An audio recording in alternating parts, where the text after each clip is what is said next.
কি অপরাধ ছিল আমার? তুমি আমাকে এভাবে ধোঁকা দিলে। তুমি তো জানো আমি তোমাকে অনেক ভালোবাসি। কেন আমার ভালোবাসা নিয়ে মিথ্যা অভিনয় করেছিলে?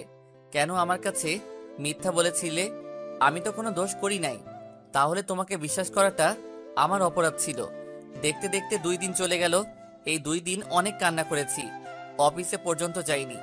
আমি একটা ডিসিশন নিলাম, আমি থাকবো না আর এখানে। আমি গ্রামের বাড়িতে চলে যাব। এই 2 দিনে মারিয়া আবার এসেছে। আমি তার কোনো কথা না শুনে দাঁড়িয়ে দিলাম। সকালে ফ্রেশ হয়ে বাহিরে এসে একটা রিক্সা নিয়ে অফিসে চলে গেলাম। সোজা নিজের কেবিনে চলে গেলাম। রিজাইন লেটার টাইপ করে বসের কেবিনে চলে গেলাম। আসতে পারি স্যার? আরে রাসেল, আসো বসো। স্যার এই নিন রিজাইন লেটার। আমি আর অফিসে চাকরি করব না। আগে বলো তোমার কি হয়েছে? 2 দিন অফিসে কেন আসোনি? আর চাকরি ছাড়বে কেন? অফিসে কারোর সাথে কিছু হয়েছে? না স্যার, অফিসে কারোর সাথে কিছু হয়নি। আমি এমনি চাকরি ছেড়ে দিচ্ছি। রাসেল, আমি জানি তুমি অনেক ভালো ছেলে। অফিসে তুমি নিজের মতো কাজ করো। আমাকে প্লিজ সত্যি করে বলো কি হয়েছে। ঠিক আছে বলছি। আমি একটা মেয়েকে ভালোবাসি, মেয়েটাও আমাকে ভালোবাসে। তার সাথে আমার 1 বছরের সম্পর্ক। তার সাথে ফেসবুকে পরিচয় হয়। কথা বলতে বলতে দুজন দুজনকে ভালোবেসে ফেলি। 6 মাস আগে দুইজনই দেখা করি। তারপর থেকে তার সাথে আরো ভালো সম্পর্ক হয়ে যায়। এভাবে চলছিল আমাদের ভালোবাসা। কিন্তু হঠাৎ 2 দিন আগে আমার মোবাইলে একটা কল আসে। তারপর সব খুলে বললাম। বুঝতে পারছি, হয়তো তোমার থেকে ভালো কাউকে পেয়েছে, তাই বলে তুমি চাকরি ছেড়ে দিবে? আমি তোমাকে অফিস থেকে যেতে দিব না।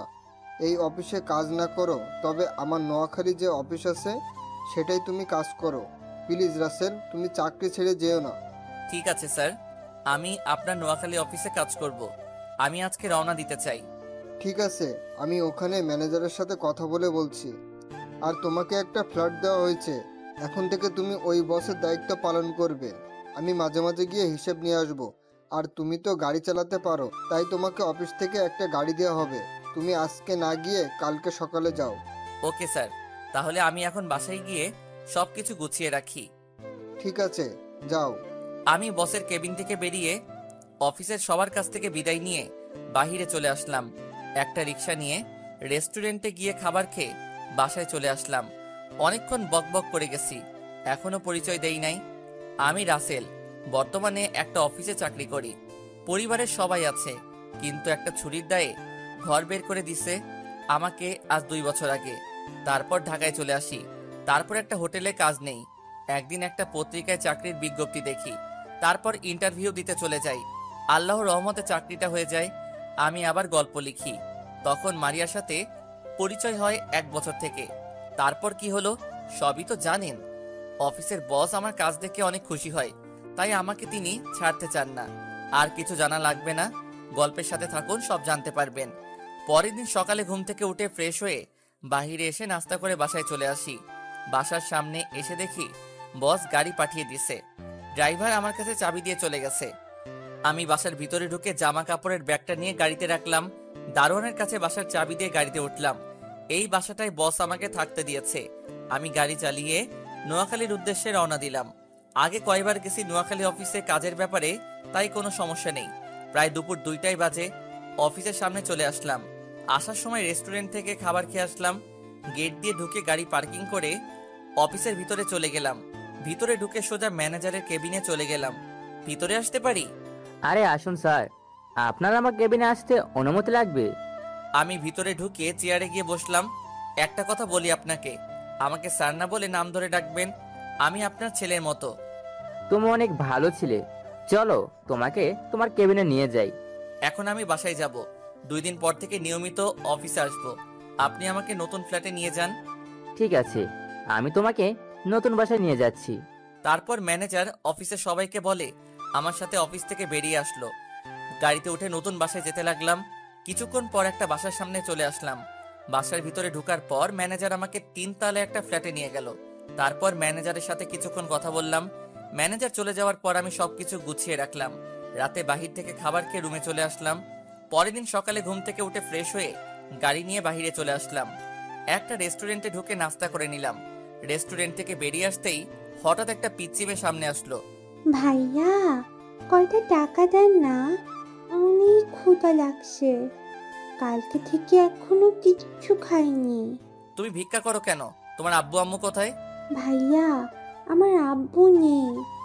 আমাকে আর আম্মুকে রেখে কোথায় যেন চলে গেছে। আম্মু মানুষের বাসায় কাজ করে।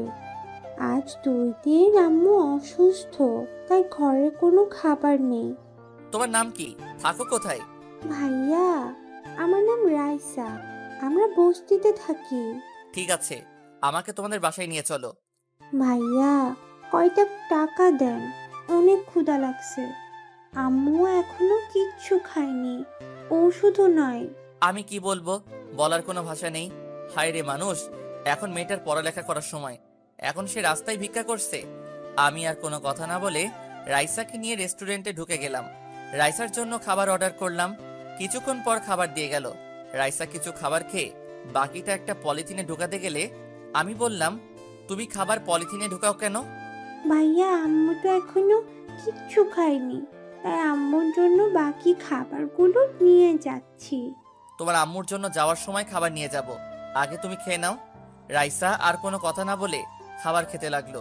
কি সুন্দর করে রাইসা খাবার খাচ্ছে, আর তার আব্বু এমনটা মেয়েকে রেখে চলে গেল। রাইসার খাওয়া শেষ হলে তাকে নিয়ে গাড়িতে উঠলাম। রাইসার আম্মুর জন্য খাবার নিয়ে নিলাম। রাইসাকে নিয়ে বস্তিতে যেতে লাগলাম। কিছুক্ষণ পর একটা বস্তিতে চলে আসলাম। গাড়ি খাবারের প্যাকেট নিয়ে রাইসার সাথে বস্তির ভিতরে চলে গেলাম। ভিতরে ঢুকে একটা রুমে ঢুকলাম।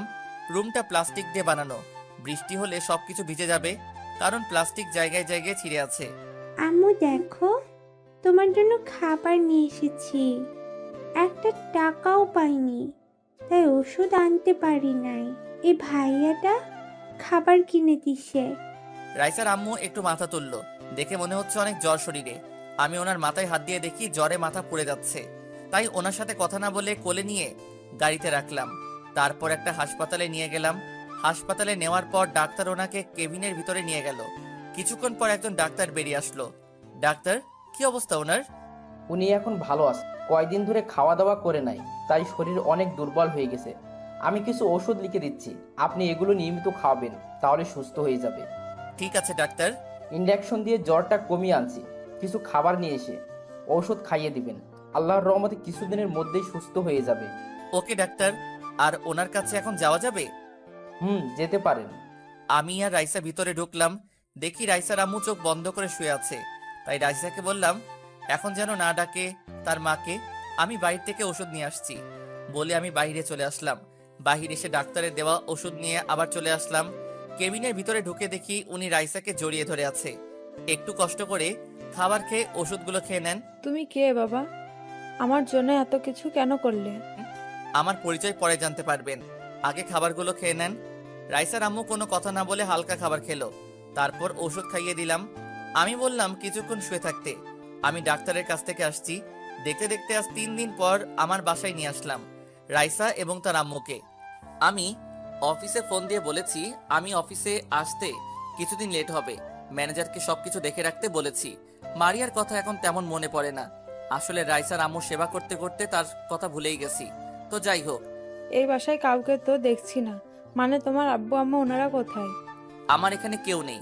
গতকাল আমি ঢাকা থেকে এসেছি। আমার অফিসের বসের এখানে একটা অফিস আছে, সেটা দেখাশোনা করার জন্য এসেছি। আর অফিস আমাকে এই বাসাটা দেয়া হলো। আব্বু আম্মুর কথা পরে এক সময় বলবো, তার আগে একটা কথা বলতে পারি? বলো। যদি কিছু মনে না করেন আমি আপনাকে আম্মু বলে ডাকতে পারি, আর রাইসাকে নিজের বোনের বানাতে পারি, যদি আপনি অনুমতি দেন। এখানে অনুমতি নেওয়ার কি আছে? তুমি আমাকে আম্মু বলে ডেকো। রাইসা, আমাকে কি ভাইয়া বলে সারা জীবন ডাকতে পারবি না? তুমি তো আমার ভাইয়া, আমি সব সময় তোমাকে নিজের ভাইয়া মনে করব। এই তো আমার লক্ষ্মী বোন। আর আম্মু চলো তোমাকে রুমে নিয়ে যাই। ঠিক আছে, চলো। আমি আম্মুকে একটা রুমে নিয়ে গেলাম। রাইসা আর আম্মুকে ওয়াশরুম দেখিয়ে দিলাম। তারপর আমি বাহিরে চলে আসলাম। বাহিরে এসে গাড়ি নিয়ে একটা রেস্টুরেন্টে চলে গেলাম। রেস্টুরেন্ট থেকে খাবার নিয়ে আবার বাসায় চলে আসলাম। বাসার ভিতরে ঢুকে আম্মুর রুমে চলে গেলাম। ভিতরে ঢুকে দেখি আম্মু আর রাইসা বিছানায় বসে আছে। আম্মু বসো, আমি ফ্রেশ হয়ে আসছি, সবাই একসাথে খাবার খাবো। ঠিক আছে বাবা। তারপর আমি নিজের রুমে চলে আসলাম। রুমে এসে ফ্রেশ হয়ে আম্মুর রুমে চলে গেলাম। তারপর সবাই একসাথে খাবার খেলাম আর আম্মুকে ওষুধ খাইয়ে দিলাম। আমি নিজের রুমে চলে আসলাম। এখন আমার মতো সুখী আর কেউ নেই। যেখানে আমার মা বাবা ছুটির দায়ে ঘর থেকে বের করে দিল, সেখানে আমি আজ একটা মা আর বোন পেয়েছি। দেখতে দেখতে আরো 5 দিন চলে গেল। আম্মু এখন অনেক সুস্থ। সকালে সবাই একসাথে নাস্তা করছি। তখন আমি বললাম, আম্মু কালকে থেকে অফিসে যেতে হবে, অনেক কাজ জমে গেছে। আর রাইসা, তুমি কোন ক্লাস পর্যন্ত পড়ছো? ভাইয়া, আমি ক্লাস 4র্থ শ্রেণী পর্যন্ত পড়েছি। আজ 1 মাসের মতো পড়ি না, কারণ আম্মু ঠিকভাবে টাকা দিতে পারতো না। রাইসার কথা শুনে আম্মু চোখের পানি চলে আসছে। আমি আম্মুর চোখের পানি মুছে দিয়ে বললাম, আম্মু কান্না করো না, আমি এখন থেকে আমার বোনকে পড়ালেখা করাবো। তুমি শুধু আমার আর রাইসার জন্য দোয়া করবে। আমি কি কখনো তোদের বদদোয়া করতে পারি? তুই ছাড়া এখন আমাদের কে আছে? কেউ কি এভাবে রাস্তা থেকে তুলে এনে বাসায় থাকতে দেয়? আমি তোদের জন্য মরার আগ পর্যন্ত দোয়া করে যাব। ঠিক আছে আম্মু, আর আজকে একটা কাজের মহিলা আসবে। কাজের মহিলা কেন? তো বাসার কাজ করতে হবে না? আমাদের জন্য খাবার রান্না করা লাগবে না? আমি যতদিন বেঁচে আছি ততদিন কোনো কাজের লোকের দরকার নেই। আমি এখন থেকে বাসা দেখে রাখবো, তুই শুধু বাজার করে নিয়ে আসিস। ভাইয়া, এত কিছু কি এনেছিস? কিছু আমার কাছে দে, তোর অনেক কষ্ট হচ্ছে। আমার কোনো কষ্ট হচ্ছে না, আমি পারবো নিতে।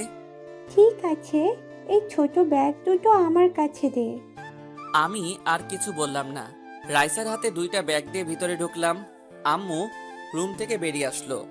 তোমার জন্য কয়টা শাড়ি এনেছি, দেখো তো তোমার পছন্দ হয়েছে নাকি, না হলে সমস্যা নেই, দোকানদার বলল ফিরিয়ে নিবে। আরে আমার অনেক পছন্দ হয়েছে। তুই এত শাড়ি আনতে গেলি কেন? কত টাকা খরচ হয়েছে? আরে আম্মু, টাকার কথা তোমাকে ভাবতে হবে না, তোমাদের নিয়ে সারা বছর খেলেও আমার টাকা শেষ হবে না। আর এই নাও, ফলগুলো ফ্রিজে রেখে দাও, তুমি আর রাইসা এগুলো খাবে। আম্মু আর কোনো কথা না বলে ফলগুলো আর কাপড় নিয়ে রুমে চলে গেল। কিছুক্ষণ পর আমার কাছ থেকে বাজারগুলো নিয়ে গেল। হঠাৎ রাইসার দিকে তাকিয়ে দেখি মুখ বেজার করে বসে আছে। কি রে রাইসা, তুই মুখটা এমন করে আছিস কেন? ভাইয়া, আমার জন্য কিছু আনো নাই? কে বলেছে আমার পাগলি বোনটার জন্য কিছু আনি নাই? তোর জন্য আইসক্রিম আর চকলেট নিয়ে এসেছি, আর 5টা জামা নিয়ে এসেছি। এই দেখ। আসলে এতক্ষণ কাজা বাজারের কারণে রাইসা তার জিনিসগুলো দেখতে পাইনি। দেখতে দেখতে আজকের দিনটা কোনো রকম কেটে গেছে। ও আপনাদের তো বলতে ভুলে গেছি, আমি এখন নতুন সিম চালাই, আগের সিমটা ভেঙে ফেলেছি। আম্মু আর রাইসাকে পেয়ে মারিয়ার কথা ভুলে গেছি। সকালে রাইসা আমার রুমে এসে ডাকতে লাগলো। আমি ঘুম থেকে উঠে রাইসাকে বললাম, রাইসা তুই রেডি হয়ে নিস, তোকে আজকে স্কুলে ভর্তি করিয়ে দিয়ে তারপর আমি অফিসে যাব। ঠিক আছে ভাইয়া। রাইসা আমার রুম থেকে চলে গেল। আমি বিছানায় বসে না থেকে ওয়াশরুমে ঢুকে ফ্রেশ হয়ে অফিসের জন্য রেডি হয়ে নিচে চলে আসলাম। নিচে এসে নাস্তার টেবিলে গিয়ে বসলাম। কিছুক্ষণ পর রাইসা বেরিয়ে আসলো। আমার বোনটা আজকে আমার দেওয়া জামা থেকে একটা নতুন জামা পরেছে। রাইসাকে দেখতে একদম কিউট লাগছে। আম্মু এসে নাস্তা দিল। তারপর সবাই একসাথে নাস্তা করে আম্মুর কাছে বলে বাইরে এসে গাড়ি নিয়ে একটা স্কুলে চলে গেলাম। রাইসাকে ভর্তি করিয়ে আমার সাথে অফিসে নিয়ে গেলাম। অফিসে ঢোকার সাথে সাথে সবাই দাঁড়িয়ে গেল। আমি সবাইকে বসতে বলে নিজের কেবিনে চলে আসলাম। রাইসাকে বললাম সোফায় গিয়ে বসতে। আমার চেয়ারে বসে ম্যানেজার আঙ্কেলকে ফোন দিলাম। ফোন দিয়ে বললাম আমার কেবিনে আসার জন্য। তারপর পিয়নকে ফোন দিয়ে বললাম 3টা কপি দিয়ে যেতে। কিছুক্ষণ ম্যানেজার আঙ্কেল আসলো। ভিতরে আসতে পারি? আরে আঙ্কেল আসুন, আমার কেবিনে আসতে অনুমতি লাগবে না, বসুন। চলো তোমাকে সবার সাথে পরিচয় করিয়ে দিই। আরেকটু পরে যাব। পিয়ন চাচাকে বললাম কফি দিয়ে যেতে। কফি খেয়ে তারপর সবার সাথে পরিচয় হব। ঠিক আছে, আর ওকে তো চিনলাম না, ওকে? ও হচ্ছে আমার কিউট বোন, নাম রাইসা। রাইসা আর তার আম্মুর জন্য এই কয়দিন অফিসে আসে নাই। তারপর সব খুলে বললাম। অনেক ভালো করছো। কয়জনে এমন কাজ করে? আল্লাহ তোমাকে সারা জীবন বাঁচিয়ে রাখুক। কথার ফাঁকে পিয়ন চাচা এসে কফি দিয়ে গেল। আমি ম্যানেজার আর রাইসা কফি খাচ্ছি। কফি খাওয়া শেষে রাইসাকে বললাম, রাইসা তুমি বসো, ভাইয়া অফিসের সবার সাথে পরিচয় হয়ে আসি। ঠিক আছে ভাইয়া। রাইসাকে আমার মোবাইলটা দিয়ে আসলাম। রাইসা বসে মোবাইলে গেমস খেলতে আছে। আমি ম্যানেজার আঙ্কেলকে নিয়ে সবার সাথে পরিচয় হলাম, আর তারপর নিজের কেবিনে চলে আসলাম। দেখতে দেখতে আজ 1টা বছর চলে গেল। রাইসা আর আম্মুকে নিয়ে অনেক সুন্দরভাবে জীবনযাপন করতে লাগলাম। রাইসা এখন ক্লাস 5-এ উঠেছে। রাইসার আল্লাহর রহমতে মেধাশক্তি অনেক ভালো। অফিসে বসে কাজ করতে আসি, হঠাৎ বস ফোন দিল। আসসালামু আলাইকুম স্যার, কেমন আছেন? ওয়ালাইকুম আসসালাম, ভালো আছি। তুমি কেমন আছো? আর অফিস কেমন চলছে? আলহামদুলিল্লাহ স্যার, আমিও ভালো আছি। তোমাকে যে কারণে ফোন দেওয়া, রহমান গ্রুপ থেকে কালকে তোমার ওখানে একটা প্রজেক্টের ব্যাপারে কথা বলতে যাবে। আমার সাথে কথা বলতে চেয়েছে, কিন্তু আমার জরুরি কাজ আছে, তাই তোমার কাছে পাঠিয়ে দিলাম। আর কি প্রজেক্ট নিয়ে কাজ করবে? আমি তোমাকে ইমেল করে সব পাঠিয়ে দিব। ঠিক আছে স্যার, আপনি সব কিছু পাঠিয়ে দেন। আর এই প্রজেক্টটা পেলে আমাদের কোম্পানি আরও উপরে উঠে যাবে। তুমি নিজের মতো করে সাজিয়ে নিবে। Okay sir. আরও কিছুক্ষণ কথা বলে ফোনটা কেটে দিলাম। তারপর কাজে মন দিলাম। কিছুক্ষণ পর দেখি বসে ইমেল করে সব পাঠিয়ে দিছে। আমি সবকিছু গুছিয়ে রাখলাম। পরের দিন অফিসে বসে কাজ করতে আসি। রাতে সবকিছু রেডি করে আনছি প্রজেক্টের কাগজপত্র। হঠাৎ বাহির থেকে মেইলি কণ্ঠ একজন বলল, ভেতরে আসতে পারি? আসুন। আমি রহমান গ্রুপ থেকে এসেছি। রহমান আমার বাবার নাম। আব্বু একটু অসুস্থ, তাই বাবার অফিস আমি দেখাশোনা করি। আমি যেই না মেয়েটার দিকে তাকালাম, তখনই আমি পুরো অবাক হয়ে গেলাম। ঠিকই ধরেছেন, মারিয়া। কিন্তু ও এখানে কেন? তাহলে মারিয়ার সাথে প্রজেক্টের ব্যাপারে কাজ করতে হবে। মারিয়া আমাকে দেখে বলল, রাসেল, তুমি তুমি এতদিন কোথায় ছিলে? আমি তোমাকে পুরো ঢাকা শহর খুঁজেছি, কিন্তু কোথাও পাইনি। তোমার বাসায় অনেকবার গিয়েছি, কিন্তু তোমার দেখা পেলাম না। কেন আমাকে খুঁজছেন? আপনি তো আমাকে ধোকা দিয়েছেন। আমার সাথে প্রেমের অভিনয় করেছেন। আমার সাথে মিথ্যা কথা বলে অন্য বয়ফ্রেন্ডের সাথে ঘুরতে বের হয়েছেন। আপনার জন্য তো ভালো হয়েছে আমি আপনার কাছে না থেকে দূরে সরে এসেছি। রাসেল, তুমি আমাকে ভুল ভাবছো। ওই ছেলের সাথে ওসব বিষয়ে কথা না বললে খুশি হব। আপনি কাজের কথা বলেন। মারিয়া আর কোনো কথা না বলে প্রজেক্টের ব্যাপারে কথা বলতে লাগলো, কিন্তু তার চোখ দিয়ে অশ্রু ঝরে পড়ছে। চোখ সরিয়ে প্রজেক্টের ব্যাপারে সবকিছু বুঝিয়ে বললাম। তারপর মারিয়া আমাদের প্রজেক্টটা দিল। আরো কিছু কথা বলতে চেয়েছে, তখন আমি বললাম, প্লিজ আপনি কাজের ব্যাপারে কথা বলতে পারেন, আর আমি অন্য কোনো কথা শুনতে চাই না। ঠিক আছে, বলবো। শুধু একটা কথা বলে যাই, আমি তোমাকে অনেক ভালোবাসি। যখন সত্যিটা জানতে পারবে, তখন আমার কাছে ফিরে এলে আমি তোমাকে আর মেনে নেব না। তোমার জন্য 1 বছর অনেক কষ্ট পেয়েছি, কিন্তু তোমার কথা শোনার পর এখন আমি তোমাকে ঘৃণা করি। বলে মারিয়া কেবিন থেকে বেরিয়ে গেল। এখন আমি ভাবতে লাগলাম, তাহলে আমি মারিয়াকে ভুল বুঝেছি। কিন্তু আমি তো দেখলাম সে অন্য ছেলের সাথে বসে হেসে হেসে কথা বলছে। আমি আর কিছু না ভেবে কাজে মন দিলাম। শালার এখন কাজে মন বসছে না। হঠাৎ মোবাইলটা বেজে উঠল। তাকিয়ে দেখি বসে ফোন দিছে। আসসালামু আলাইকুম স্যার, কেমন আছেন? আলহামদুলিল্লাহ, ভালো আছি। তুমি কেমন আছো? জি, আমিও ভালো আছি। তা রহমান সাহেবের মেয়ে তোমার কাছে গেছে? জি স্যার, এসেছে। আল্লাহর রহমতে আমরা প্রজেক্টটা পেয়ে গেছি। 7 দিনের ভিতরে ইনশাআল্লাহ প্রজেক্টের কাজ শেষ করব। আমি জানি তুমি পারবে। ঠিক আছে, তাহলে কাজে লেগে পড়ো। কোনো সমস্যা হলে আমাকে বলবে। ঠিক আছে স্যার। ফোন কেটে দিয়ে কাজে মন দিলাম। বিকেলে অফিস থেকে বেরিয়ে এসে গাড়ি নিয়ে বাসায় যেতে লাগলাম। হঠাৎ একটা ছেলেকে গাড়ি দাঁড় করালাম। এই ছেলে আর কেউ নয়, মারিয়ার সাথে যে ছেলেটা ছিল ওই ছেলেটা। আমি গাড়ি এক সাইডে পার্কিং করে ছেলেটাকে ডাক দিলাম। ছেলেটা আমার সামনে আসার পর বলল, আপনাকে কোথায় যেন দেখেছি, কিন্তু মনে পড়ছে না। তুমি আমাকে পার্কে দেখেছো আজ 1 বছর আগে, যখন তুমি মারিয়ার সাথে পার্কে ছিলে। ও, তার মানে আপনি রাসেল। মারিয়ার মুখে অনেকবার আপনার কথা শুনেছি, কিন্তু কখনো দেখিনি। কেন? আমার ছবি তো মারিয়ার মোবাইলে ছিল। মারিয়া তো ওই দিক আপনাকে অনেকবার ডেকেছে, কিন্তু আপনি তার কোনো কথা না শুনে চলে গেলেন। তখন মারিয়া রাগ করে মোবাইল আছাড় মেরে ভেঙে ফেলে। ও, তা তোমাদের ভালোবাসা কেমন চলছে? মারিয়া তোমাকে অনেক ভালোবাসে, তাই না? কিন্তু আমাকেও মেরেছে, কিন্তু সেটা আমার সাথে অভিনয় করবে সেটা কখনোই ভাবতে পারি নাই। আমি মারিয়াকে ভালোবাসি না। মারিয়া আমার মামাতো বোন। ওই দিন আমরা তাদের বাসায় আসি।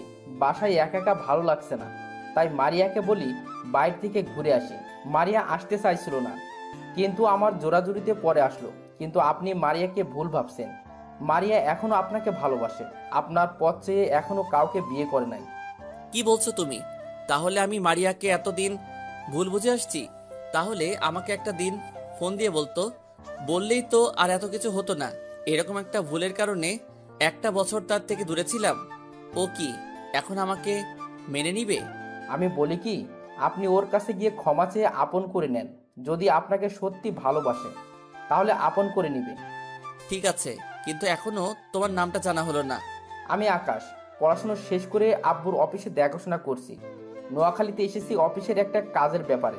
কাজ শেষ করে ড্রাইভারের জন্য অপেক্ষা করছি, হঠাৎ আপনি ডাক দিলেন। তুমি আমাকে নাম ধরে ডেকো, আমরা তো সমবয়সী। সরি। সরি কেন? তোমাকে আর মারিয়াকে ভুল বোঝার কারণে। এখানে সরি বলার কিছু নেই। আপনার জায়গায় আমি থাকলে এই কাজটি করতাম। আচ্ছা ঠিক আছে, চলো দুজনে কফি খেতে খেতে কথা বলি।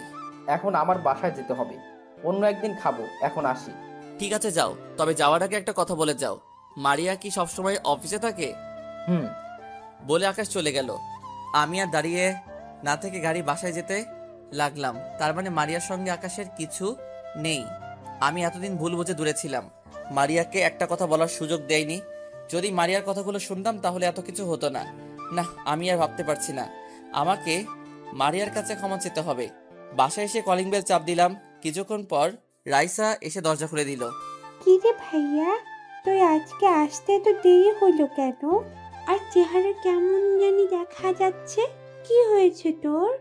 রাস্তায় একটা কাজ ছিল, শেষ করে আস্তে আস্তে একটু লেট হয়ে গেছে। আর কাজ করে আসছি তো, তাই চেহারা এমন দেখা যাচ্ছে। ফ্রেশ হলে সব ঠিক হয়ে যাবে। ঠিক আছে, ভিতরে আয়। আমি ভিতরে ঢুকে নিজের রুমে চলে গেলাম। বিছানায় বসে ভাবতে লাগলাম, মারিয়া কি আমাকে আপন করে নিবে? আমি তো তাকে অপমান করেছি। বিছানা থেকে উঠে ফ্রেশ হতে চলে গেলাম। রাতে সবার সাথে খাবার খেয়ে রুমে চলে গেলাম।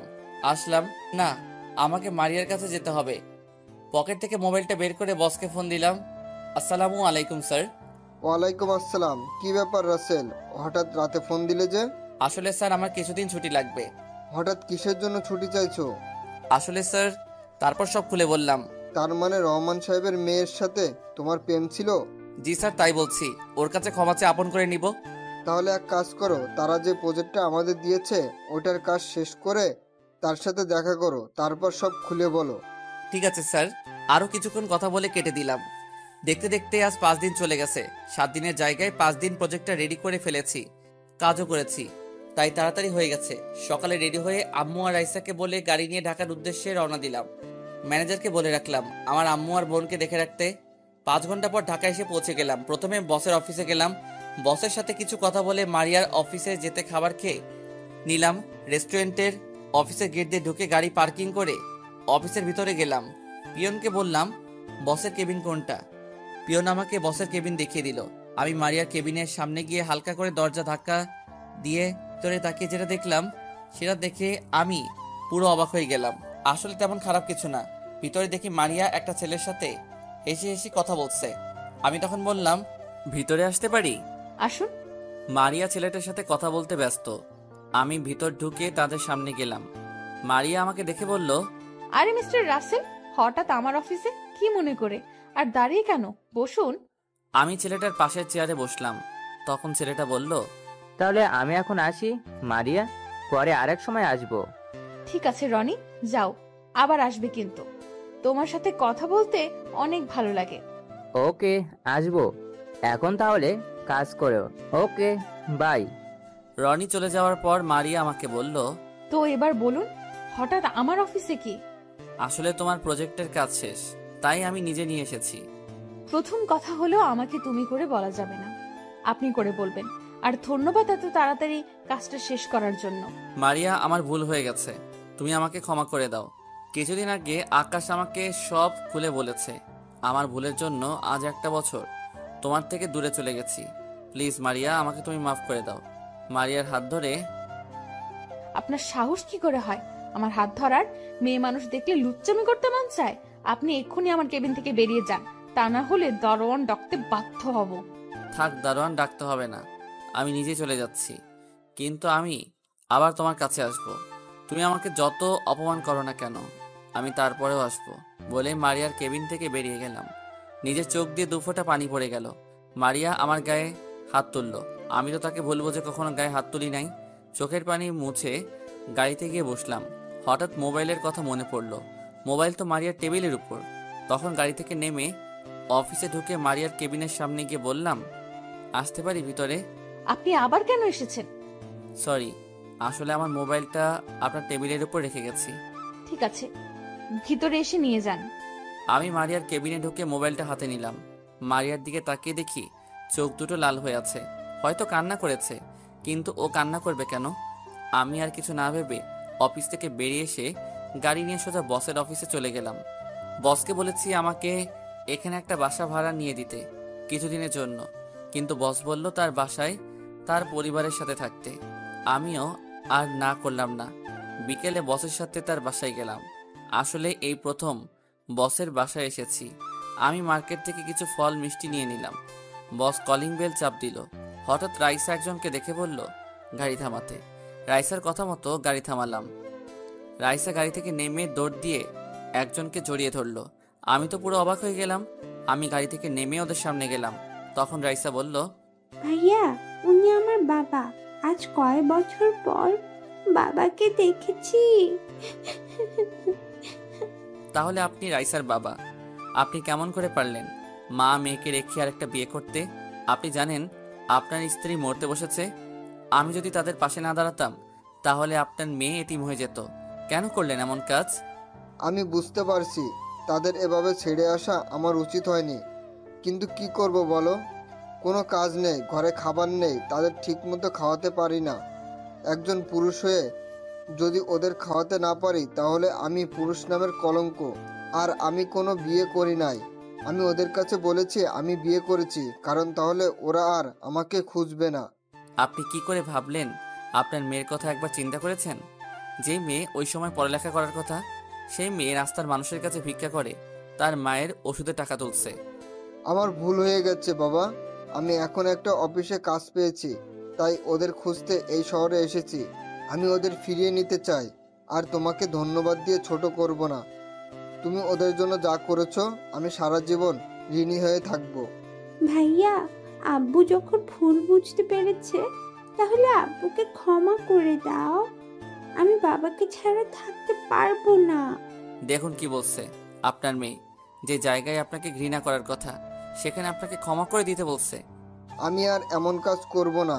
বাঁচতে হলে একসাথে বাঁচবো, আর মরতে হলে একসাথে মরবো। আমি ওদের ছেড়ে আর কোথাও যাব না। আমি আমার মেয়েকে মানুষের মতো মানুষ করব।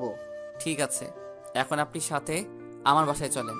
রাইসার আম্মু আমার বাসায় আছে। তারপর রাইসা আর রাইসার আব্বুকে নিয়ে বাসায় চলে আসলাম। কলিং বেল চাপ দেওয়ার পর আম্মু এসে দরজা খুলে দিল। আমাদের সাথে স্বামীকে দেখে জড়িয়ে ধরে কান্না করে দিল। রাইসার আব্বু আম্মুর কাছে ক্ষমা চেয়েছে। আম্মু ক্ষমা করে দিছে। কিছুক্ষণ কথা বলার পর তারা রুমে চলে গেল। আমি আমার রুমে চলে আসলাম। বিকেলে আম্মু আর রাইসাকে নিয়ে চলে যাবে। আম্মু আর রাইসা আমাকে জড়িয়ে ধরে কান্না করে দিল। আমিও কান্না করে দিলাম, কারণ একটা বছর আমার সাথে ছিল। বাবা, আমি চলে যাচ্ছি, তুই কিন্তু আমাদের বাসায় আসবি। তোকে ছাড়া থাকতে অনেক কষ্ট হবে। ভাইয়া, তুমি কিন্তু আমাকে বাসায় দেখতে আসবে। তোমাকে ছাড়া থাকতে পারবো না। ঠিক আছে বোন, আমি কয়দিন পর তোকে দেখে আসবো। তুই কিন্তু ঠিকভাবে পড়ালেখা করবি। তোকে অনেক বড় হতে হবে, নিজের পায়ে দাঁড়াতে হবে। আর আম্মু, নিজের শরীরের যত্ন নিও, ঠিক মতো খাওয়া দাওয়া করো। আমাকে নিয়ে চিন্তা করো না। আমি প্রতিদিন তোমাদের সাথে ফোনে কথা বলবো। আরও কিছু কথা বলে তাদের গাড়িতে গিয়ে বাস কাউন্টারে নামিয়ে দিয়ে আসলাম, কারণ রাইসার আব্বু সিলেটে একটা অফিসে কাজ পেয়েছে। তাদের বিদায় দিয়ে বাসায় চলে আসলাম। বাসায় আসার পর বাসাটা কেমন খালি খালি লাগছে। লাগবে না কেন? এতদিন রাইসা আম্মুকে নিয়েছিলাম। চোখ দিয়ে পানি পড়তে লাগলো। তারা যাওয়ার সময় 5 লাখ টাকা সাথে দিছি। এসব টাকা আমার জমানো। আজ 2 দিন পর দুলাভাই, আপু, আমি একসাথে নিজের বাড়িতে যাচ্ছি। রাইসা আর আম্মুর সাথে প্রতিদিন কথা হয়। তারা এখন অনেক ভালো আছে। রাইসাকে ওখানে একটা স্কুলে ভর্তি করিয়ে দিছে। দীর্ঘ 5 ঘন্টা পর নিজের শহরে এসে পৌঁছে গেলাম। নিজের শহরের নাম বলবো না, যদি সবাই চলে আসেন। আগের থেকে অনেক পরিবর্তন হয়ে গেছে নিজের শহরটা। বাসার সামনে এসে দেখি আগে দারোয়ান চাচাই আছে। বাসার ভিতরে ঢুকে গাড়ি থেকে নামলাম। দারোয়ান চাচা আমাকে জড়িয়ে ধরে কান্না করে দিল। উনি অনেক ভালো মানুষ। আমি বাড়ি থেকে বেরিয়ে আসার সময় অনেকবার আটকাতে চেয়েছে। ওনার সাথে কিছুক্ষণ কথা বলে দরজার সামনে এসে কলিং বেল চাপ দিল আপু। কিছুক্ষণ পর একজন এসে দরজা খুলে দিল। যে দরজা খুলে দিল সে আর কেউ নয়, আমার আম্মু। আম্মু আমাকে দেখে জড়িয়ে ধরে কান্না করে দিল। আমিও কান্না করে দিলাম। আগের থেকে আম্মুর চেহারা অনেক শুকিয়ে গেছে। রাসেল, তুই এতদিন কোথায় ছিলি? তোর বাবা না হয় রাগে বাসা থেকে বেরিয়ে যেতে বলেছে, তাই বলে তুই বাসা থেকে বেরিয়ে যাবি? তোর এই মায়ের কথা একবারও মনে পড়ে নাই? আম্মু, তোমার কথা প্রতিদিন মনে পড়ছে, কিন্তু বাবা তো আমাকে বাসা থেকে বের করে দিছে। তাহলে আমি কি করে ফিরে আসি? তোর বাবা এখন ভুল বুঝতে পেরেছে। আগের থেকে কেমন যেন হয়ে গেছে। মাঝে মাঝে তোর ছবি বুকে নিয়ে কান্না করে। তুই ফিরে এসেছিস, যদি তোর বাবা শোনে তাহলে পাগলের মতন ছুটে আসবে অফিস থেকে। ঠিক আছে আম্মু, আমি আর তোমাদের ছেড়ে যাব না। এখন বলো আব্বু কখন আসবে? আমি এখনই ফোন দিয়ে বলছি, তোর কথা শুনলে এখনই চলে আসবে। ছেলেকে পেয়ে মেয়ে আর মেয়ের জামাইয়ের কথা ভুলে গেছো?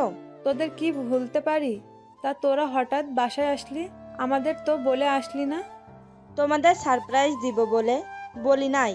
আর রাসেলকে আমি কিছুদিন আগেই পেয়েছি, কিন্তু রাসেল বাসায় বলতে মানা করেছে তোমাদের সারপ্রাইজ দিব বলে। মানে তুই রাসেলকে কিভাবে ফেলি? তাহলে শোন।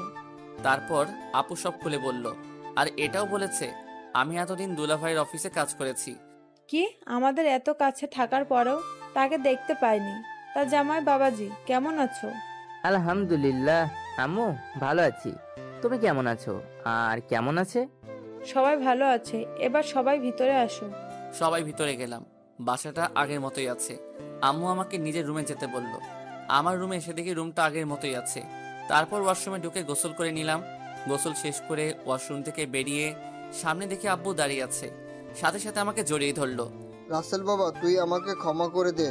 টাকার নেশার কারণে তোর গায়ে হাত তুলেছি, তোকে ঘর থেকে বের করে দিচ্ছি। বিশ্বাস কর, তোকে বের করে দেওয়ার পর আমি একটুও ভালো থাকতে পারি নাই। আমি বুঝতে পেরেছি টাকা হলে সব কিছু হয় না। তুই আমাকে মাফ করে দে। আব্বু, এটা তুমি কি করছো? বাবা হয়ে ছেলের কাছে ক্ষমা চেতে হয় না। তোমার উপর অভিমান ছিল, তাই এতদিন দূরে ছিলাম। এখন কোনো অভিমান নেই। আরো কিছুক্ষণ কথা বলে বাবার সাথে নিচে আসলাম। সবাই একসাথে খাবার খেতে বসলাম। আম্মু আমাকে নিজের হাতে খাইয়ে দিল। তারপর রুমে এসে রাফিকে ফোন দিলাম। কেমন আছিস রাফি? আলহামদুলিল্লাহ ভালো আছি। তুই কেমন আছিস? আমিও ভালো আছি। এখন বল, তোর আব্বু আম্মু কেমন আছে? আর এখন তুই কোথায় আছিস? আব্বু আম্মু অনেক ভালো আছে, আর আমি এখন বাসায় আছি। অফিসে তেমন কাজ ছিল না, তাই লাঞ্চ টাইমে ছুটি হয়ে গেছে। কেন বলতো? কারণ আমি বাড়িতে এসেছি, তাই বললাম। আচ্ছা, এখন ঘুমাবো। বিকেলে তোর সাথে দেখা করব। তুই আমাদের কলেজের সামনে চলে আসিস। কি সত্যি? ঠিক আছে, তুই বাসা থেকে বেরিয়ে আসলে ফোন দিস। ঠিক আছে বলে ঘুমিয়ে গেলাম। আপনারা হয়তো ভাবছেন মারিয়ার কথা ভুলে গেছি। আসলে তাকে এখনো ভুলতে পারি নাই। ভোলার চেষ্টা করেছি, কিন্তু ভুলতে পারছি না। জীবনে পারবো কিনা বলতে পারি না, তবে তাকে ভুলে যাওয়ার চেষ্টা করতে হবে। ওর মতো মেয়েকে কখনো ভালোবাসা যায় না। বিকেলে ঘুম থেকে উঠে ফ্রেশ হয়ে নিচে আসলাম। নিচে এসে দেখে আব্বু আম্মু আপুদুল্লাহ ভাই সবাই সোফায় বসে কফি খাচ্ছে আর গল্প করছে। তাদের বোঝা যাচ্ছে অনেক খুশি। খুশি হওয়ার কারণ আমি 3 বছর পর ছেলে ফিরে এসেছে। আমি সোজা গিয়ে আম্মুর পাশে বসলাম। কিরে বাবা, তোর ঘুম ভেঙেছে? তুই জার্নি করে আসছিস, তাই তোকে ডাকি নাই। আম্মু, ভেঙেছে। আমি এখন একটু বাইরে যাব। এখন কোথায় যাবি? আর গাড়ি নিয়ে যাবি নাকি তোর বাইক নিয়ে যাবি? আব্বু, গাড়ি নিব না, বাইক নিয়ে যাব। আর আমি রাফির সাথে দেখা করতে যাচ্ছি। ঠিক আছে যা, আর সাবধানে যাস। ওকে আম্মু। বাসা থেকে বেরিয়ে বাইক নিয়ে কলেজের সামনে যেতে লাগলাম। বাইকটা পরিষ্কার ছিল, মনে হয় দারোয়ান চাচা পরিষ্কার করে রাখে। কিছুক্ষণ পর কলেজের সামনে চলে আসলাম। আসার সময় রাফিকে ফোন দিয়ে এসেছি। কিছুক্ষণ পর দেখি রাফি বাইক নিয়ে আমার সামনে আসলো। বাইক আগেরটা অনেক পুরনো হয়ে গেছে। রাফি বাইক থেকে নেমে আমাকে জড়িয়ে ধরলো। কেমন আছিস? আর হঠাৎ করে আসলি? আমাকে তো একটা বার বললি না। তোকে না, বাসার কাউকেই বলি নাই। সবাইকে সারপ্রাইজ দিব বলে বলি নাই। তা তোর অবস্থা বল, অফিসে কাজ কেমন চলছে? আলহামদুলিল্লাহ ভালো। তারপর আরো কিছুক্ষণ কথা বলে দুজনে বাইকটা শোরুমের রুমে চলে আসলাম। রাফি আমাকে জিজ্ঞেস করছে এখানে কেন এসেছি। আমি তাকে কিছু বলি নাই। তারপর শোরুমে ঢুকে একটা দামি বাইক কিনলাম। বাইকের নাম বলতে পারবো না, কারণ জীবনে কখনো বাইক চালাই নাই, তাই নামও জানি না। বাইকটা কিনে বাহিরে আসার পর রাফিকে বললাম, এই নে বাইকের চাবি, এটা তোর জন্য কিনেছি। আমি বাইক দিয়ে কি করব? আমার তো বাইক আছে। সেটা তো জানি, দেখছি অনেক পুরনো হয়ে গেছে। এখন থেকে নতুন বাইক চালাবি। তুই সারা জীবন আমাকে দিয়ে যাবি? তোকে কখনো কিছু দিতে পারি নাই। দূর পাগল, বন্ধু বন্ধুকে দিছে, এখানে কান্না করার কি আছে? আমি যতদিন বেঁচে আছি ততদিন তোর পাশে আছি। আরো কিছুক্ষণ আড্ডা দিয়ে বাসায় চলে আসলাম। কলিং বেল চাপ দেওয়ার পর যে দরজা খুলে দিল, আমি তো তাকে দেখে পুরো অবাক হয়ে গেলাম। আপনারা কি ভাবছেন মারিয়া? আরে না, আমার শত্রু জীবন, মানে আমার বন্ধু। কিন্তু ও হঠাৎ আমাদের বাসায় কেন? কিরে, কেমন আছিস? এখনো আমার উপর রাগ করে আছিস? আমি এখন আগের মতো নেই রে। আমি এখন ভালো হয়ে গেছি। প্লিজ তুই আমাকে ক্ষমা করে দে। তোর আব্বু আমাকে ফোন দিয়ে বলেছে তুই ফিরে এসেছিস, তাই তোকে দেখতে আসলাম। আমি তোকে ক্ষমা করে দিছি। আগে অভিমান ছিল, এখন নেই। আর তোর কারণে আব্বু আম্মু সত্যটা জানতে পেরেছে, তাই তোকে মাফ করে দিছি। তাই এতদিন কোথায় ছিলি? তোর কোনো খোঁজ খবর নেই? তাহলে শোন, তারপর সব খুলে বললাম। ও, তা এখন কি করবি? আগে কিছুদিন তোদের সময় দিব, তারপর আব্বুকে রেস্ট দিয়ে আমি অফিস দেখাশোনা করব। তাহলে তো ভালোই। আর তুই জানিস আমি তোদের অফিসে চাকরি করি। তাহলে তো ভালোই হবে। আরো কিছুক্ষণ কথা বলে ভিতরে গেলাম। রাতে জীবন সবার সাথে খাবার খেয়ে বাসায় চলে গেল। আমি রুমে এসে মোবাইল টিপতে টিপতে ঘুমিয়ে গেলাম। এভাবে দেখতে দেখতে 2 মাস চলে গেল। এখন আমি নিজেদের অফিস দেখাশোনা করি। মারিয়ার কথা এখন আর মনে পড়ে না। হয়তো এতদিনে আকাশকে বিয়ে করে সংসার করছে। সারাদিন অফিসে কাজের মধ্যে বিজি থাকি, তাই আর মারিয়ার কথা মনে পড়ে না। আর প্রতিদিন রাইসা আর আম্মুর সাথে ফোনে কথা বলি। আমাদের সবাই যেতে বলছে, কিন্তু কাজের চাপের কারণে যাওয়া হয় না। দুলাভাই আর আপু কিছুদিন থেকে ঢাকায় চলে গেছে। রাতে সবাই মিলে খাবার খেতে বসলাম। হঠাৎ আব্বু বলল, এভাবে আর কতদিন? এবার তো একটা বিয়ে কর। আমার এক বন্ধুর মেয়ে আছে, দেখতে অনেক সুন্দর, তোর সাথে ভালো মানাবে। তোর আব্বু ঠিক কথা বলেছে, তুই একটা বিয়ে কর। আমাদের কি দাদা দাদির হওয়ার শখ নেই? তুই মানা করিস না। ঠিক আছে, তোমরা কথা বলে বিয়ের দিন তারিখ ঠিক করো। তাহলে তুই একবার মেয়েটাকে দেখে আয়, তোর পছন্দ হলে সব কিছু ঠিক করব। আমার পছন্দের দরকার নেই আব্বু, তোমাদের পছন্দ হলে চলবে। তুমি কথা বলে দিন তারিখ ঠিক করো। ঠিক আছে, আমি তাহলে বন্ধুর সাথে কথা বলি। তারও ইচ্ছে তার মেয়ের সাথে আমার ছেলের বিয়ে দিবে। আমি আর কোনো কথা না বলে খাবার খেয়ে রুমে চলে আসলাম। মোবাইল টিপতে টিপতে ঘুমিয়ে পড়লাম। সকালে ঘুম থেকে উঠে ফ্রেশ হয়ে নাস্তা করে গাড়ি নিয়ে অফিসে চলে গেলাম। অফিসের ভিতরে ঢোকার সাথে সাথে সবাই দাঁড়িয়ে সালাম দিল। আমি তাদের বসতে বলে নিজের কেবিনে চলে গেলাম। নিজের কেবিনে এসে জীবনকে ফোন দিলাম। কিছুক্ষণ পর জীবন আমার কেবিনে আসলো।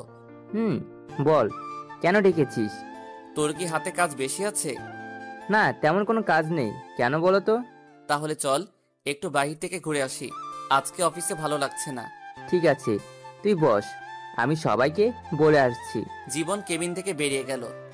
আপনাদের তো বলতে ভুলে গেছি, জীবন আমাদের অফিসে ম্যানেজারের দায়িত্ব পালন করে। ও এখন নিজের মতো করে কাজ করে। আব্বু অফিসে না আসলে জীবন সুন্দরভাবে চালিয়ে নিত। তো যাই হোক, কিছুক্ষণ পর জীবন আসলো কেবিনে। তারপর ওকে নিয়ে অফিস থেকে বেরিয়ে আসলাম। কিছুক্ষণ বাইরে ঘোরাঘুরি করে অফিসে চলে আসলাম। এখন মনটা ভালো হয়ে গেছে, কাজে মন দিলাম। বিকেলে অফিস শেষ করে বাসায় চলে আসলাম। কলিং বেল চাপ দেওয়ার পর আম্মু এসে দরজা খুলে দিল। আম্মুর সাথে কিছুক্ষণ কথা বলে রুমে চলে আসলাম। রাতে খাবার টেবিলে আব্বু বলল, রহমানের সাথে কথা হয়েছে, আগামী শুক্রবার তোর বিয়ে। আর বিয়েটা হবে মেয়ের নানার বাড়িতে, কারণ তারাও তো ঢাকা থাকে। তোমরা যা ভালো মনে হয় করো। খাবার খেয়ে নিজের রুমে চলে আসলাম। রুমে এসে বিছানায় শুয়ে ভাবতে লাগলাম, মেয়েটা কেমন হবে? দেখতে কি সুন্দর নাকি কালো? ব্যবহার কেমন? আব্বু তো বলল অনেক ভালো। দূর, কালো হলে সমস্যা নেই, আমার আব্বু আম্মুর খেয়াল রাখলেই চলবে। একমাত্র তাদের জন্য বিয়েটা করছি। দেখতে দেখতে সে দিনটা চলে আসলো। মানে আজকে আমার বিয়ে হয়েছে। কিছুক্ষণ আগে বউ নিয়ে বাসায় এসেছি। অনেক ধুমধাম করে বিয়েটা হয়েছে। আর বিয়েতে সবাই এসেছে। দুলাভাই, আপু, রাইসার আব্বু আম্মু, আর রাইসাও এসেছে। রাফিয়ার জীবন আমার বিয়ের সব কাজ করেছে। আমি ছাদের উপরে দাঁড়িয়ে আছি। হঠাৎ রাফিয়ার জীবন আসলো। কিরে, তুই এখানে? আর তোকে পুরো বাসায় খুঁজে হয়রান। বল, কেন খুঁজছিলি? এখন রাত কয়টা বাজে সেদিকে খেয়াল আছে? ভাবি রুমে একা বসে আছে। আর একটু পরে যাই, আমার না কেমন জানি লাগছে। দূর হারামি, নতুন বিয়ে করছিস তো তাই এমন লাগছে। বইয়ের আদর পেলে সব ঠিক হয়ে যাবে। তোর কিন্তু ভাবি হয়, কথাবার্তা সাবধানে বলিস। তোর বউ মানে? আমাদের ভাবি? আমরা বলতেই পারি। এখন বেশি কথা না বলে চল, তোকে রুমে দিয়ে আসি। তারপর আর কি, 2 হারামি আমাকে জোর করে নিচে এনে রুমে ঢুকিয়ে দিয়ে বাহির থেকে দরজা লাগিয়ে দিল। আমিও ভিতর থেকে লাগিয়ে দিলাম। আমি রুমে ঢুকে দেখি 2 হারামি অনেক সুন্দর করে বাসর ঘর সাজিয়েছে। বিছানার মাঝখানে বউ ঘোমটা দিয়ে বসে আছে। কিন্তু অবাক করার বিষয় হলো, শুনেছি বাসর ঘরে বউ জামাইয়ের পা ধরে সালাম করে, কিন্তু এই মেয়ে তো কিছুই করছে না। হয়তো ঢাকা থাকে তো, তাই এসব মনে হয় জানে না। কিন্তু শাশুড়ি আম্মা শিখিয়ে দেয় নাই। আমি আস্তে আস্তে বিছানার সামনে গেলাম। যাওয়ার পর হঠাৎ মেয়েটা যেটা বলল, আমি তো মোটেও প্রস্তুত ছিলাম না। আপনি আমার ধারে কাছেও আসবেন না। আমি আপনাকে স্বামী মানতে পারবো না। আমি একটা ছেলেকে ভালোবাসি। তাহলে আমাকে বিয়ে করলেন কেন? আমি এই বিয়ে করতে চাইনি, কিন্তু বাবা আমাকে বলেছে এই বিয়ে না করলে তার মরা মুখ দেখতে হবে। তাই এই বিয়েটা করতে রাজি হয়েছি। তাই বলে আপনি আমার জীবনটা এভাবে নষ্ট করে দিবেন? আরে ভালো তো আমিও একজনকে বাসতাম, কিন্তু আমার একটা ভুলের কারণে সেই মেয়েটা অন্য ছেলেকে ভালোবাসলো। আমি এত কিছু শুনতে চাই না। আমি আপনাকে কিছুদিন পর ডিভোর্স দিয়ে দিব। আপনি আমার ধারে কাছেও আসার চেষ্টা করবেন না। ঠিক আছে, শুধু একটা কথা বলবো, যতদিন আপনি এই বাড়িতে থাকবেন ততদিন আব্বু আম্মুর সাথে ভালো ব্যবহার করবেন। আমি নিজেই আপনাকে আপনার ভালোবাসার মানুষের কাছে দিয়ে আসবো। এখন আপনি ঘুমিয়ে যান। আপনি ঘুমাবেন কোথায়? আমাকে নিয়ে আপনার টেনশন করতে হবে না, আমি সোফায় ঘুমাবো।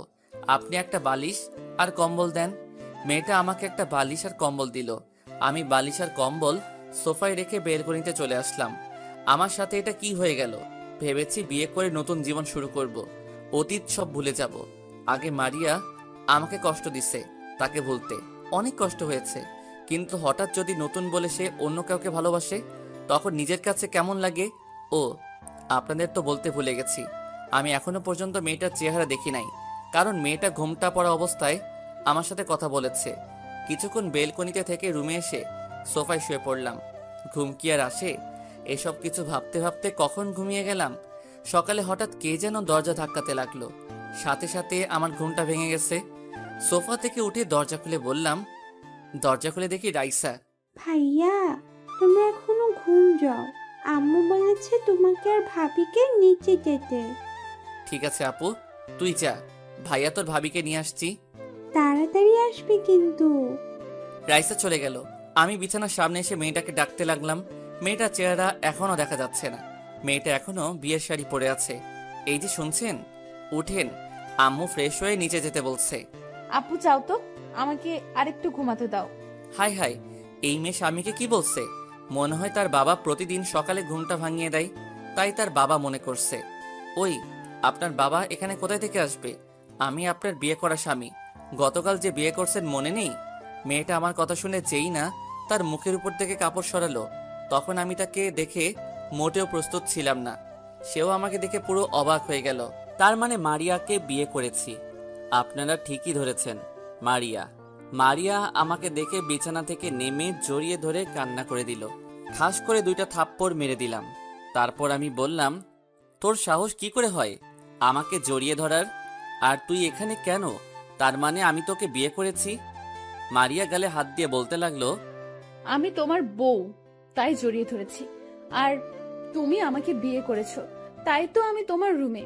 আমি এই বিয়ে মানি না। যেই মেয়ে আমার গায়ে হাত তুলতে পারে, আমার সামনে অন্য ছেলেকে ভালোবাসে বলে, সে মেয়েকে কখনো আমি স্ত্রী হিসেবে মানি না। বিশ্বাস করো রাসেল, আমি তোমার গায়ে হাত তুলতে চাইনি, কারণ তুমি আমাকে অনেক কষ্ট দিচ্ছ। আমার একটা কথা পর্যন্ত শোনো নাই, আমাকে অপমান করে তাড়িয়ে দিছ। তাই তোমার উপর অনেক রাগ হয়, তাই তোমার গায়ে হাত তুলতে বাধ্য হয়েছি। কিন্তু আমি তোমার কাছে ক্ষমা চেয়েছি, কিন্তু তুমি তো আমাকে ক্ষমা করো নাই। আমার সামনে অন্য ছেলেকে ভালোবাসি বলো। ওটা তোমাকে কষ্ট দেওয়ার জন্য বলেছি। তোমার জন্য 1 বছর কষ্ট করেছি। বাসা থেকে বাবা বিয়ের জন্য অনেক চাপ দেয়, তারপরেও আমি বিয়ে করি নাই, একমাত্র তোমার কারণে। আমার বিশ্বাস ছিল আমি তোমাকে ফিরে পাবো, কিন্তু 1 বছর পর যখন তোমাকে পেলাম, তারপরও তুমি আমাকে কথা বলার সুযোগ দাওনি। তুমি ভালো করে জানতে তোমার পাশে আমি কোনো ছেলেকে সহ্য করতে পারি না। আর আমাকে ফোন করে বলো নাই কেন? আমি তোমাকে ভুল বুঝে তো তোমার গায়ে হাত তুলি নাই, তাহলে তুমি কেন আমার গায়ে হাত তুললে? আমি জানি তুমি আমার সাথে কোনো ছেলেকে সহ্য করতে পারো না, আর আকাশ আমাকে জোর করে বাইরে নিয়ে এসেছে, কিন্তু মামাতো ভাই বলে কিছু বলতে পারিনি। আর তুমি রাগ করবে তাই তোমাকে মিথ্যা বলেছি। আর নিজের রাগকে কন্ট্রোল করতে পারি নাই, তাই তোমার গায়ে হাত তুলেছি। আমি মনে করছি তোমাকে কিছুদিন কষ্ট দিয়ে আবার আপন করে নিব, কিন্তু তুমি আর আমার কাছে আসো নাই। তোমার বসের কাছে জানতে পারি তুমি তোমার বাসায় চলে গেছো, আর তোমার বস আমাকে অপমান করে তাড়িয়ে দিছে। তুমি কি মনে করেছো তোমার গায়ে হাত তোলার পর শুধু তুমি কষ্ট পেয়েছো? তোমার থেকে আমি বেশি কষ্ট পেয়েছি। সারা রাত তোমার জন্য কান্না করছি। এরপর আব্বু আম্মুকে না জানিয়ে নানার বাড়ি নিয়ে আসে। আসার পর শুনি আমার নাকি বিয়ে। তখন আমি বিয়ে করব না বলি, কিন্তু আব্বু এমন কথা বলবে আমি ভাবতে পারিনি, তাই বিয়েতে রাজি হয়ে গেলাম। তুমি অনেক দেরি করে ফেলেছো, এখন আমি তোমাকে ভালোবাসি না, আমি অন্য একজনকে ভালোবাসি। আমি বিশ্বাস করি না তুমি শুধু আমার। তুমি আমাকে ক্ষমা করে দাও, তোমাকে অনেক কষ্ট দিয়েছি। তুমি আমাকে যত পারো শাস্তি দাও, আমি মাথা পেতে নিব। আমি এখন কোনো কথা বলতে চাই না, তুমি আমার ধারের কাছেও আসার চেষ্টা করবে না, তাহলে আমার থেকে খারাপ আর কেউ হবে না। আর কোনো কথা না বলে ওয়াশরুমে ঢুকে গেলাম। আমি মনে মনে বলতে লাগলাম, তুমি আমাকে যত কষ্ট দিচ্ছ, তোমাকে ততটা কষ্ট দিব, তারপর তোমাকে আপন করে নিব। আমি তো তোমাকে কষ্ট দেওয়ার জন্য অন্য মেয়েকে ভালোবাসি বলেছি। এতদিন তোমার জন্য অনেক কষ্ট পেয়েছি, এখন থেকে আমি তোমাকে কষ্ট দিব। ফ্রেশ হয়ে বেরিয়ে দেখি মারিয়া বিছানায় বসে মাথা নিচু করে কাঁদছে। আমাকে বের হতে দেখে চোখের পানি মুছে ওয়াশরুমে চলে গেল। আমি একটা জামা গায়ে দিয়ে নিচে চলে আসলাম। নিচে এসে একটা চেয়ার টেনে বসলাম। তখন আম্মু বলল, কি রে, মারিয়া কোথায়? তাকে সাথে করে নিয়ে আসলি না কেন? ও ফ্রেশ হয়ে আসছে, তুমি আমাকে নাস্তা দাও। আগে মারিয়া আসুক, সবাই একসাথে নাস্তা করব। কিছুক্ষণ পর দেখি মারিয়া উপর থেকে নিচে নেমে আসছে। তাকে দেখে আমি পুরো অবাক হয়ে গেলাম। একটা নীল রঙের শাড়ি পরেছে, দেখতে অনেক সুন্দর লাগছে। মারিয়া যখন আমার দিকে তাকালো তখন আমি চোখ সরিয়ে নিলাম। মারিয়া নিচে এসে আমার পাশে একটা চেয়ার টেনে বসলো। মারিয়ার অন্য পাশে আম্মু বসে আছে। তারপর আম্মু সবাইকে নাস্তা দিল। মারিয়া আমার ডান পাশে বসা, আর রাইসা আমার বাম পাশে বসা। হঠাৎ রাইসা বলল, ভাইয়া, তোমার হাতে খাবার খেয়েছি, অনেক দিন হয়ে গেছে, আজকে আমাকে খাইয়ে দিবে? আমার বোন যখন বলেছে আমি কি না খাওয়াইয়ে পারি, নে হা কর। হঠাৎ মারিয়া আম্মুকে বলল, আম্মু, তুমি আমাকে খাইয়ে দিবে? আজ কত বছর হয়ে গেছে আম্মুর হাতে খাবার খেয়েছি। পাগল মেয়ে বলে কি? তুই এখন আমার মেয়ে, তোকে আমি সব সময় খাইয়ে দিব। তারপর আম্মু মারিয়াকে খাইয়ে দিতে লাগলো। আমি রাইসাকে খাইয়ে দিতে লাগলাম, সাথে আমিও খেতে লাগলাম। নাস্তা খেয়ে রুমে চলে আসলাম। তারপর বাইকের চাবি নিয়ে নিচে আসলাম। তখন আম্মু বলল, কি রে, তুই এখন কোথায় যাস? মাত্র নতুন বিয়ে করছিস, বউকে একটু সময় দে। আম্মু আমার বাহিরে একটু কাজ আছে, রাইসা ওর সাথে থাকবে। আর কোনো কথা না বলে বাসা থেকে বেরিয়ে আসলাম। তারপর বাইকটা বের করে জীবনের বাসায় যেতে লাগলাম। রাফি আর জীবন ওরা গতকাল রাতে বাসায় চলে এসেছে, আর আপু আর দুলাভাই তারা সকাল সকাল ঢাকায় চলে গেছে। দুলাভাইয়ের অফিসে গুরুত্বপূর্ণ একটা কাজ আছে, আপুকে থাকতে বলেছে, কিন্তু আপু বলল পরে এসে থাকবে। তার শ্বশুর শাশুড়ি অসুস্থ, তাদের সেবা যত্ন করা লাগবে, তাই দুলাভাইয়ের সাথে চলে গেছে। জীবনের বাসায় এসে কলিং বেল চাপ দেওয়ার পর আন্টি দরজা খুলে দিল। ও আপনাদের তো বলতে ভুলে গেছি, জীবন এবং রাফি তাদের পরিবারের সবাই বিয়েতে গেছে। তারা গতকাল বিয়ে বাড়ি থেকে এসে বাসায় চলে এসেছে। আমি আন্টিকে দেখে সালাম দিলাম। আন্টি কেমন আছেন? জীবন কি বাসায় আছে? আমি ভালো আছি, তুমি কেমন আছো? তোমার বাসার সবাই ভালো আছে? আর জীবনও রুমে আছে। আলহামদুলিল্লাহ আন্টি, সবাই ভালো আছে, আমিও ভালো আছি। আচ্ছা, আমি জীবনের রুমে গেলাম। ঠিক আছে, যাও। ভিতরে ঢুকে জীবনের রুমে গেলাম। ভিতরে ঢুকে দেখি জীবন মোবাইল টিপতে আছে। আমাকে দেখে বলল, আরে রাসেল, তুই আয় বস। নতুন বিয়ে করছিস তো, তাই আর ফোন দিলাম না। বিয়ে না ছাই, আগে জানলে এই মেয়েকে কখনো বিয়ে করতাম না। তুই জানিস এই মেয়েকে? আমি জানবো কেমন করে? তুই বল, কে এই মেয়ে? আরে এ আর কেউ নাই, মারিয়া। তোকে আমি বলেছি না আমি একটা মেয়েকে ভালোবাসতাম, এটা সেই মেয়ে। ও, তার মানে এই সেই মারিয়া যার জন্য তুই এত কষ্ট পেয়েছিস? তবে তার কথা শুনে বুঝতে পারলাম মারিয়া আমাকে অনেক ভালোবাসে, কিন্তু তাকে আমি এত সহজে মেনে নিব না। তাকে কিছুদিন কষ্ট দিব, তারপর মেনে নিব। তাহলে এখন তুই কি করতে চাস? তুই আমাকে একটা মেয়ে ব্যবস্থা করে দে, আমি ওই মেয়ের সাথে প্রেমের অভিনয় করব মারিয়ার সামনে। তখন মারিয়া এটা দেখে অনেক কষ্ট পাবে। তা নয় বুঝলাম, কিন্তু বাসায় কিভাবে তোর আব্বু আম্মুর সামনে অভিনয় করবি অন্য মেয়ের সাথে? ঠিক বলছিস, আব্বু আম্মুকে কিছুদিনের জন্য বাহিরে পাঠিয়ে দিব, তাহলে আর সমস্যা হবে না। তাদের দুলাভাইয়ের বাসায় পাঠিয়ে দিব। তা ঠিক আছে, কিন্তু এখন বলিস না, আরো কিছুদিন পর পাঠিয়ে দিস, কারণ মাত্র নতুন বিয়ে করছিস। ওকে ঠিক আছে, আমি এখন তাহলে বাসায় যাই। তুই মেয়ে ঠিক করে আমাকে ফোন দিস। ঠিক আছে। আমি জীবনের বাসা থেকে বেরিয়ে আসলাম। আন্টি বলেছে খাবার খেয়ে যেতে। আমি বাইক নিয়ে সোজা বাসায় চলে আসলাম। কলিং বেল চাপ দেওয়ার পর আম্মু এসে দরজা খুলে দিল। তখন আম্মু বলল, কিরে, এতক্ষণ কোথায় ছিলি? মাত্র নতুন বিয়ে করেছিস, বৌমাকে একটু সময় দিবি, তা না তুই বাহিরে ঘুরতে বের হয়েছিস। আম্মু আমি একটু জীবনের বাসায় গেছি, আর নতুন বিয়ে করেছি তো কি হয়েছে, রাইসা তো বাসায় আছে। ও তো ছোট, ও কি সময় দিবে?